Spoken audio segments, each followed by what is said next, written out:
여러분, 우리가 훈련을 받는다는 것, 우리가 훈련으로 성장한다는 것은 그만큼 시간을 투자한다는 걸 말하죠. 1만 시간의 법칙이라는 얘기 많이 들어보셨지만 1만 시간을 우리가 투자하면 전문가가 된다, 뭐 그런 이야기이지만 실제로 1만 시간을 똑같이 들여도 질적으로 시간을 다르게 사용하는 사람이 성장한다는 것을 또 발견을 했어요. 그래서 무조건 1만 시간을 보내는 것보다 질적인 시간이 중요하다. 그게 아주 중요한 핵심이라고 할 수 있습니다. 그래서 두 학자가 제니스 디킨과 스티븐 커블리가 피겨스케이팅 선수 24명을 이제 연구를 했습니다. 관찰했어요. 근데 탁월한 인류 선수와 그냥 평범한 선수들의 차이를 연구해서 똑같이 연습 시간을 갖는데 탁월한 사람과 평범한 사람, 탁월한 선수와 평범한 선수를 관찰을 했더니 어떤 차이가 있냐면 탁월한 선수들은 가장 고난이도 훈련, 그러니까 하기 어렵고 힘들고 또 부상 위험도 높은 그런 훈련에 더 많은 시간을 들인다는 거예요. 근데 똑같은 시간을 훈련을 해도 평범한 선수들은 그냥 늘 하는 것만 한대요. 그러니까 그 다음 단계로 올라가지 못한다는 거예요. 그래서 질적 시간의 투자 차이가 내는 결과가 최상급의 인류 선수가 되느냐, 그냥 평범한 선수가 되느냐를 가른다는 거예요. 교회 생활도 똑같은 것 같아요. 교회 생활도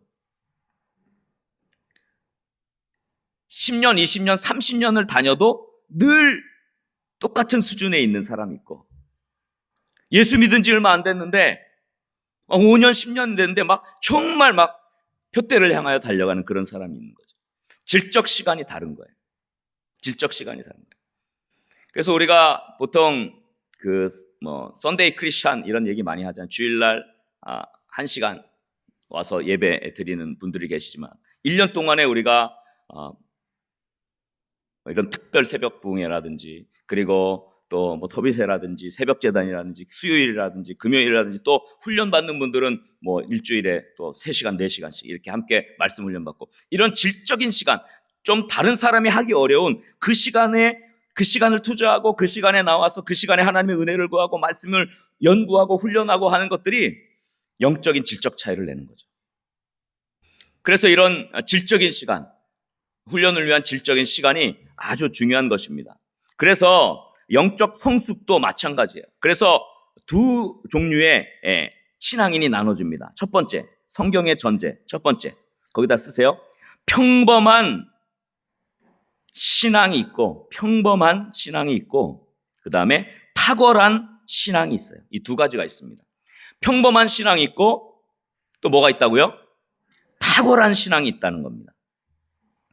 오늘 본문 에베소서 4장 13절, 14절 말씀 천천히 다시 읽어봅시다. 우리 거기 13절부터 다 같이, 우리가 다 하나님의 아들을 믿는 것과 아는 일에 하나가 되어 온전한 사람을 이루어 그리스도의 장성한 분량이 충만한 데까지 이르리니, 이는 우리가 이제부터 누가 되지 않고 어린아이가 되지 아니하여 사람의 속임수와 간사한 유혹에 빠져 온갖 교훈의 풍조에 밀려 요동하지 않게 하려 함이라. 자, 여기에 보면 그리스도의 장성한 분량이 충만한 데까지 성장한 사람을 뭐라고 부릅니까?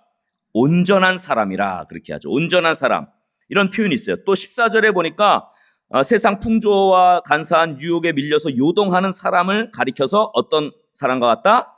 어린아이가 되지 말라. 그러니까 성경에 보면 어린아이와 같은 평범한 신앙이 있고, 그 다음에 온전한 사람이 된 탁월한 그리스도의 장성한 분량이 충만한 데까지 이르는 신앙이 있다는 것을 분명히 말해주고 있죠. 그 두 번째 보면 사도 바울은 이 평범한 신앙을 뭐라고 표현하고 있습니까? 어린아이 신앙이다. 거기다 쓰세요. 어린아이 신앙. 고린도전서 3장 1절 이하에 보면 사도 바울이 고린도 교인들을 향해서 이렇게 말씀하는 것을 볼 수가 있습니다. 형제들아, 내가 신령한 자들을 대함과 같이, 여기 신령한 자들은 탁월한 신앙을 표현하는 거겠죠. 신령한 자들을 대함과 같이 너에게 말할 수 없어서 육신에 속한 자, 육신에 속한 자는 어린아이와 같은 신앙이죠. 육신에 속한 자, 곧 그리스도 안에서, 여기 나왔네요. 그죠? 누구를 대함과 같이? 어린아이들을 대함과 같이 한다. 고린도 교인들에게 사도 바울이 한 이야기예요. 그래서 2절에 보면 너희를 저주로 먹이고 밥으로 아니하였다 그랬어요.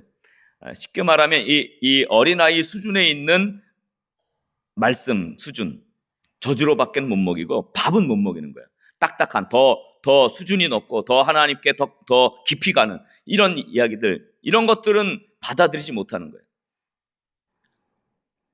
삶의 회개가 있고 변화가 있고 이런 그 도전은 이야기 못하고 그냥 쉬운 것들, 편한 것들, 듣기 좋아하는 것들, 이런 것들만 말할 수밖에 없다는 겁니다.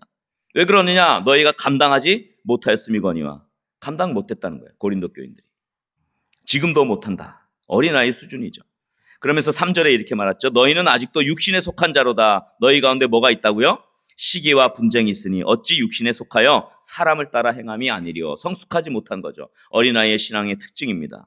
고린도 교인들이 은사를 많이 받았고 방언의 은사도 많이 받았고 예언의 은사도 많이 받았고, 그래서 교회 예배 드릴 때 막 갑자기 막 그 은혜를 받아가지고 일어나서 막 방언으로 말하고 이런 대단하게 보이는, 겉으로 보일 땐 대단하게 보이는 은혜는 많이 받았다고는 교인들이었지만 사실 사도 바울이 영적 눈으로 볼 때는 어린아이 수준인 거죠.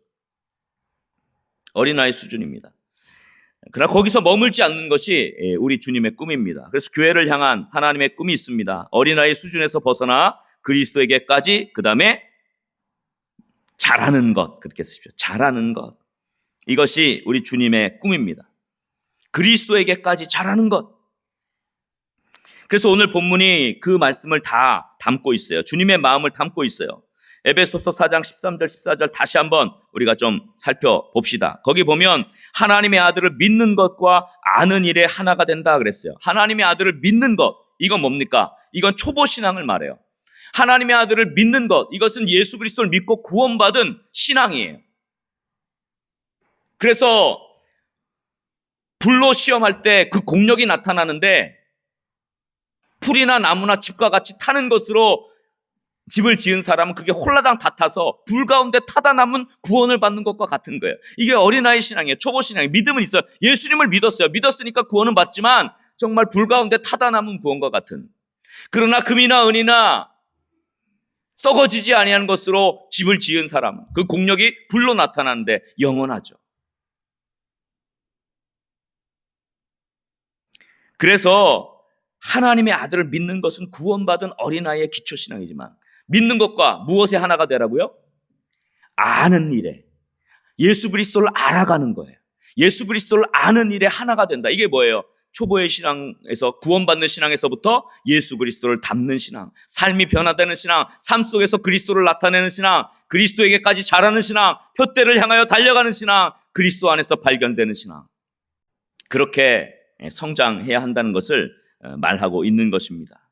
그래서 예수님을 알아야 되죠. 지식으로 아는 것이 아니라 정말 예수님의 삶을 닮아가는 것이 온전한 사람이 되는 것이고요. 신령한 자가 되는 것입니다. 그래서 거기 그 34페이지에 굵은 글씨 있죠? 그래서 이렇게 돼 있죠. 찾았죠? 한번 다 같이 그 굵은 글씨 읽어봅시다. 시작. 그래서 처음 예수 믿고 구원받아 새 생명으로 어린아이로 태어났으면 그 다음 영적으로 그리스도를 닮아가고 그리스도와 함께 생활하고 훈련받음으로 결국 그리스도의 장성한 분량이 충만한 데까지 이르러야 한다는 것이다. 이것은 반드시 이루어야 할 교회의 사명이자 하나님 나라를 세워가는 것이다. 할렐루야. 하나님 나라를 세워가는 교회의 특징은요, 성장한다는 데 있어요. 성장하는 게 외형적으로 성장하는 것이 아니라 영적으로 수준 높은 사람들이 생겨나는 거예요. 교회 안에 정말 예수 그리스도를 닮아가는 사람들이 많이 생겨나는 거예요. 어린아이와 같이 온갖 간사한 유혹에 빠지고요, 세상의 속임수에 빠지고 온갖 세상의 교훈과 풍조에 밀려서 이리 흔들리고 저리 흔들리는 그런 어린아이의 신앙이 아니라 정말 흔들리지 않은 반석과 같은 믿음의 그런 신앙의 사람들이 많이 태어나야 한다는 것입니다. 그래서 작은 이번에 보면 마찬가지로 주님은 우리 교회가 하나님의 아들을 믿고 구원받는 어린아이 신앙에서 자라서 그 다음에 하나님의 아들을 알고, 그 다음에 거기 좀 긴데요, 이렇게 쓰세요. 그리스도의 군사로, 밑에다가는 그리스도의 군사로, 그리스도의 군사라는 단어를 쓰시고요, 오른쪽 위에는 훈련이라는 단어를 쓰세요. 그래서 그리스도의 군사로 어떻게 돼요? 훈련되어 세상의 유혹과 풍조에 흔들리지 않는 영적 공동체로 성장하기를 원하시는 것입니다. 아멘이십니까? 그래서 사도 바울은 탁월한 신앙에 대해서 온전한 사람, 신령한 자들에 대해서 다른 표현을 쓰고 있는데 예수 그리스도, 그리스도 예수의 좋은 군사다 혹은 병사다 그렇게 언급하는 것을 성경에서 볼 수가 있어요. 빌립보서 2장 25절 말씀 한번 다 같이 읽어봅시다. 그러나 에바브로디도를 너희에게 보내는 것이 필요한 줄로 생각하노니 그는 나의 형제요 함께 수고하고 함께 군사된 자요 너희 사자로 내가 쓸 것을 돕는 자라. 에바브로디도라고 하는 사람을 그리스도의 군사다 이렇게 표현했어요. 에바브로디도는 여러분 잘 아는 대로 빌립보 교인들이 감옥에 갇힌 바울을 돕기 위해서 빌립보 교회에서 바울에게 보낸 사람이야. 근데 이 에바브로디도가 너무 헌신을 해가지고요 사도 바울을 돕다가 죽을 병에 걸렸어요. 죽을 지경에 이르렀는데 하나님이 그를 살려주셨죠. 그래서 사도 바울이 너무 감사하고 빌립보서를 쓰면서 에바브로디도를 빌립보교에 다시 돌려보내는 그런 장면을 우리가 빌립보서를 통해서 볼 수가 있죠. 이런 군사 같은 사람이죠. 또 디모데후서 2장 3절 디모데에게 이렇게 말하죠. 다 같이 읽겠습니다. 너는 그리스도 예수의 좋은 병사로 나와 함께 고난을 받으라. 디모데에게 얘기합니다. 너는 나와 함께 예수 그리스도의 좋은 병사가 되라. 군사가 되라. 그러니까 온전한 사람이라는 표현을 성경에서는 다른 말로 뭐라고 표현했어요? 그리스도의 군사, 병사 이렇게 표현했습니다. 그래서 작은 세 번째, 이를 위해 교회는 늘 영적으로 두 가지를 살펴야 돼요. 첫째로, 교회가 보육원 수준인지 거기다 쓰세요. 이 보육원이라는 단어는 이 자크 엘룰이 쓴 단어입니다. 보육원 수준인지, 그 다음에 군사 훈련장 수준인지를 영적으로 살펴야 한다.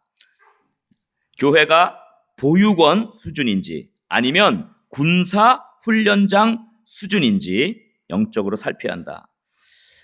유명한 프랑스의 자크 엘룰이 한 얘기입니다. 교회는 예수를 믿게 해서 영적인 어린아이들이 많아야 돼요. 초신자들이 많아야 돼요. 어린아이들이 많이 들어오는 것이 굉장히 중요합니다. 그러나 계속 어린아이들로만 가득 찬 채로 있어서는 안 된다. 기저귀만 갈아주는 보육원이 되어서는 안 된다. 그렇게 얘기합니다. 교회는 어린아이들이 많아야 되지만 그 아이들이 훈련받고 자라서 그리스도의 강력한 군사로 그렇게 자라가야 된다는 거예요. 훈련받는 것이 되어야 된다는 것입니다. 그래서 세상에 영향을 발휘하는 그리스도인들을 많이 만들어야 한다는 것입니다. 그 군사 훈련장이 되는 것이 교회의 목표여야 한다는 것이죠. 근데 오늘날 많은 교회들이 기저귀만 갈아주는 보육원 수준을 벗어나지 못하는 거예요. 그래서는 안 되죠. 그 다음에 두 번째. 교회가 살펴야 될 두 번째는 뭐냐면요. 교회가 거기다 그렇게 쓰세요. 비대하다, 이게 비대하다는 표현이죠. 비대해지는 상태인지, 비대하는 거죠. 비대해지는 상태인지, 성장하고 있는 상태인지. 그래서 비대라는 단어와 그 다음에 성장이라는 단어를 쓰세요. 교회가 비대해진 상태인가 성장한 상태인가를 영적으로 살펴야 합니다. 이거는 후안 카를로스 오르티즈가 한 이야기입니다. 어린아이와 같은 신앙의 교회에서 숫자가 가득 차서 어린아이만 늘어나는 현상을 교회가 성장한 것이 아니라 교회가 살이 찐 현상이다. 비대해진 현상이다. 그렇게 표현했습니다. 교회가 숫자는 늘고 겉으로 볼 땐 부흥이라는 단어를 썼지만 사람은 늘어났지만 성숙한 신앙인, 온전한 신앙인, 그리스도의 장성한 분량에 충만한 데까지 훈련받고 그리스도의 군사로 자라나는 신앙인이 없고 어린아이만 가득한 교회는 성장한 게 아니라 비대해진 거라는 거예요. 살이 쪘다는 거예요. 그건 성장이 아니라는 것입니다. 건강하지 못하다는 것이죠. 그래서 하나님이 우리 교회에 바라시는 꿈이 있다면 예수 그리스도를 닮아갈 정도로 정말 성숙한 신앙인이 많아지는 것, 훈련받고 성장한 신앙인이 많아지는 것, 그것을 주님이 바라고 원하시는 거죠. 그래서 저와 여러분들이 예수 그리스도에게까지 자라고 성숙한 신앙인, 그리스도의 군사된 그런 신앙인이 되기를 간절히 소원하고요. 우리 교회는 단지 보육원의 수준을 넘어서 영적인 군사 훈련장이 되는 그런 강력한 교회가 되기를 주의 이름으로 간절히 축원합니다. 그래, 우리 옆에 분들과 함께 이렇게 인사합시다. 우리 교회는 강력한 군사 훈련장입니다. 그 다음에 옆에 분들과 함께 또 이렇게 인사하면 좋겠어요. 그리스도의 좋은 군사가 됩시다. 할렐루야. 그러면 어떻게 영적으로 성장할까? 그 비결은 사랑 안에서 참된 것을 하는 것이다.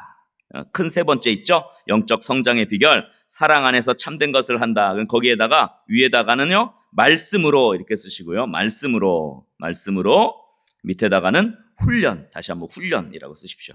훈련이라는 단어를 반복한 이유는 오늘 훈련 공동체에 대한 주제이기 때문에 그렇습니다. 우리가 훈련받는 것이 중요하죠. 무엇으로 훈련받는다고요?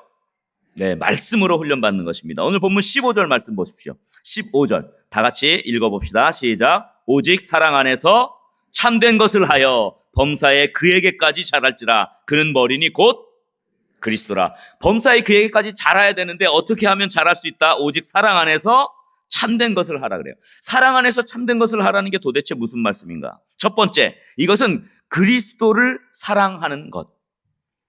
그리스도를 사랑하는 것이 참된 일이라는 것입니다. 그리스도를 사랑하는 것이 여러분 가장 참된 일이에요. 아멘이십니까? 근데 우리는 세상의 것들을 더 사랑하죠. 우리가 아까 찬양했어요. 내게 유익하다는 것을 다 해로 여긴다고. 사도 바울의 고백이잖아요. 예수님을 위해서 다 버린다고. 모든 것을 잃어버려도 하나도 아깝지 않다. 왜? 예수 그리스도를 아는 지식이 가장 고상하기 때문이다. 예수 그리스도를 알아가는, 예수 그리스도를 사랑하는 게 가장 커야 되는데 어린아이와 같이 세상의 풍조에 이리저리 요동하는 거예요. 간사한 교훈에 속아가는 거예요. 세상에 더 좋은 것에 유혹에 넘어가는 거예요.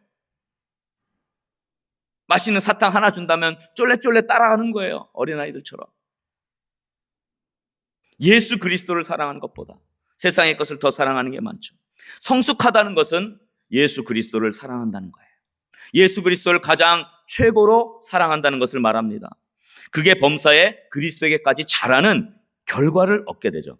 여러분, 사랑하는 사람을 닮아간다는 거예요. 그것을 미러링 효과라고 합니다. 미러링 효과. 이 거울 효과라 그러죠. 거울 효과.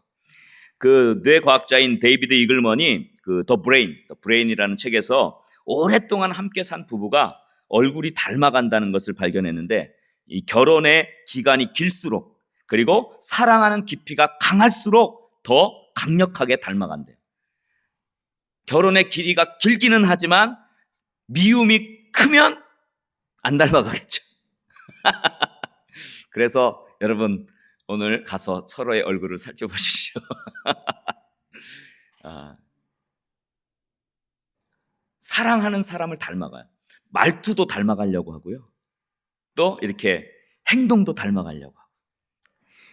제가 이제 이렇게 막 이런 특세 같은 거 인도하고 찬양 이렇게 인도하고 또 예배 인도하고 할 때 그 가끔씩 이렇게 사진 찍어서 보내주시는 우리 성도님들이 계세요. 근데 보면 어떤 날은 이렇게 그 어린 자녀가 이렇게 제가 막 이렇게 손 들고 찬양을 잘하잖아요. 근데 그 이제 같이 손 들고 찬양하는 장면을 이렇게 사진을 찍어서 저한테 보내줬는데 얼마나 귀여운지 몰라요.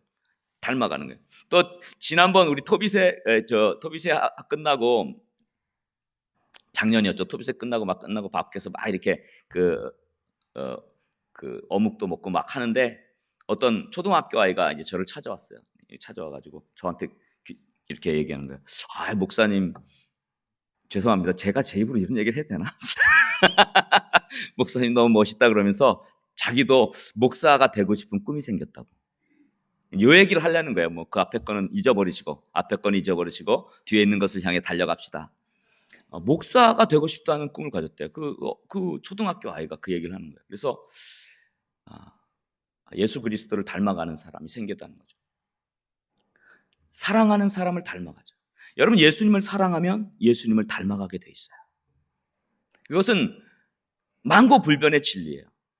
내가 세상의 것을 사랑하면 그 세상의 것을 닮아가는 거, 그 세상에 속해지는 것이고 그 세상의 것에 얽매이게 되는 거죠. 부름의 상을 나를 잡아주신 부름의 상을 위해 달려간다 그랬는데 사도 바울이 예수님을 너무 사랑했기 때문에 예수님께 사로잡혀가지고요 그냥 예수님밖에 모르고 달려간 거예요. 사랑하는 사람은 그래요. 앞뒤 보지 않습니다. 그냥 그 사람만 보고 달려가죠. 영적으로 성장하는 것, 우리가 그리스도의 계같이 자라려면요 예수님을 사랑해야 합니다. 사랑하면 닮는 것이죠. 그리스도를 사랑하는 것, 그것은 바로 말씀을 사랑하는 것입니다. 그래서 그 오른쪽 페이지에 3번에 보면 그러므로 우리는 그리스도를 하나님을 사랑하는 만큼 그분을 닮아갈 수 있습니다. 그러면 어떻게 하나님을 사랑합니까? 사랑한다고 고백하면 하나님을 사랑합니다, 사랑합니다 이렇게 고백만 한다고 하나님을 사랑하는 것입니까? 아니죠. 하나님을 사랑하는 것은 곧 거기다 쓰십시오. 하나님의 말씀을 사랑하는 것이죠. 하나님의 말씀을 사랑하는 것이죠. 거기다 쓰십시오. 하나님의 말씀을 사랑하는 거예요. 아주 구체적이죠. 요한복음 1장 1절에 보면 여러분 잘 아는 대로 태초에 뭐가 계시다고요? 말씀이 계셨다 그랬어요. 그 말씀이 곧 하나님이시라 그랬고 그 말씀이 육신 가운데 거하심에 예수 그리스도죠. 그 말씀은 바로 예수 그리스도예요. 그래서 말씀을 사랑하여 말씀으로 훈련받고 말씀을 묵상하고 말씀을 암송하고 오늘 우리 훈련위원회 역시 뭐가 달라도 달라요. 말씀 암송부터 딱 시작하고 찬양하잖아요. 우리 훈련받는 분들은 매주마다 암송하거든요. 성경 암송. 암송하고 그리스도를 사랑하게 돼 있어요. 여러분 말씀을 사랑하면 그리스도를 사랑하게 되어 있습니다. 아멘이십니까? 의도적으로 하나님의 말씀을 대하는 시간을 많이 갖는 게 중요해요. 미러링 효과가 나타나게 되어 있습니다. 그리스도를 닮게 되어 있는 것입니다. 하나님을 사랑했던 다윗이 이렇게 고백하죠. 시편 119편 97절 다 같이 읽어보겠습니다. 내가 주의 법을 어찌 그리 사랑하는지요. 내가 그것을 종일 작은 소리로 읊조리나이다. 이 마음을 가질 수 있기를 주의 이름으로 간절히 축원합니다. 하나님을 지극히 사랑했던 다윗은 하나님의 말씀을 너무너무 사모해서 그것을 종일 흥얼흥얼거리면서 그냥 계속 하나님을 생각했던 거예요. 그것이 다윗의 마음이었죠. 자, 마지막 페이지. 그래서 작은 4번. 결국 주님을 사랑하는 것은 무엇을 사랑하는 것이다? 말씀을 사랑하는 것입니다. 하나님의 말씀을 대하는 질적인 시간의 투자가 필요해요. 그래서 날마다 하나님의 말씀을 질적으로 깊이 있게 대하는 시간이 필요해요. 여러분 날마다 솟는 샘물이 왜 그래서 필요한지를 알아야 돼요. 깊이 있게 묵상하는 거죠. 깊이 있게 묵상하는 거예요. 말씀을 깊이 있게 묵상하고 그 말씀을 깊이 있게 대하면 그 말씀을 사랑하면 예수 그리스도를 닮아가게 되는 거죠. 그저 시간 때우는 일만 시간이 아니라 고도의 강한 훈련이 있는 일만 시간. 사실 저는 이 특세가 아주 고도의 강한 훈련이 있는 질적 시간이라고 저는 생각해요. 이 굉장히 중요해요. 여러분 이 일주일 동안에 이 집중적인 이 시간에 합심해서 막 강력하게 기도하고 함께 영적으로 하나 되어 찬양하고 얼마나 질적인 시간입니까? 이런 질적인 시간 투자가 우리에게 필요하죠. 이렇게 하나님의 말씀을 사랑함으로 예수님을 사랑하고 예수님을 닮아가는 저와 여러분 될 수 있기를 주의 이름으로 간절히 축원합니다. 오늘 마지막 우리 굵은 글씨 있죠? 굵은 글씨인데요. 한번 천천히 같이 읽어보겠습니다. 오늘은 5대 사역 비전 가운데 T에 해당하는 훈련 공동체를 재결단하는 날이다. 네 번째 비전, 예수님의 제자로 세워가는 훈련 공동체, 영어로는 Training Jesus Disciples. 자, 우리 모두 예외 없이 그리스도의 제자로 세워져야 한다. 주님이 꿈꾸는 교회는 모든 성도들이, 그 다음 거기다가 이렇게 쓰십시오. 모든 성도들이 제자로 성장하는 것. 제자로 성장. 그렇게 쓰십시오. 제자로 성장. 제자라는 말은 예수님을 닮는다는 뜻이에요. 아콜루테오스. 닮아가는 사람, 따라가는 사람. 모든 성도들이 작은 예수로 성장하는 것. 그렇게 써도 똑같습니다. 제자로 성장하는 것이다. 자, 우리 모두 예외 없이 그럼 다시 한번 읽어보세요. 여기서 시작. 우리 모두 예외 없이 그리스도의 제자로 세워져야 한다. 주님이 꿈꾸는 교회는 모든 성도들이 제자로 성장하는 것이다. 우리 거룩한 문 성문교회는 이 주님의 꿈을 이루는 교회가 되어야 할 것이다. 60주년을 맞이하며 거룩한 문 성문교회가 하나님의 말씀을 사랑하고 말씀으로 훈련받아 어린아이 신앙으로 가득 찬 보육원 수준의 교회, 비대하기만 한 교회가 아닌 그리스도의 장성한 분량이 충만한 교회, 범사의 그리스도에게까지 자라는 탁월한 신앙인으로 가득 차서 하나님 나라를 이뤄가는 건강하고 성장하는 교회가 되기를 주님의 이름으로 축원합니다.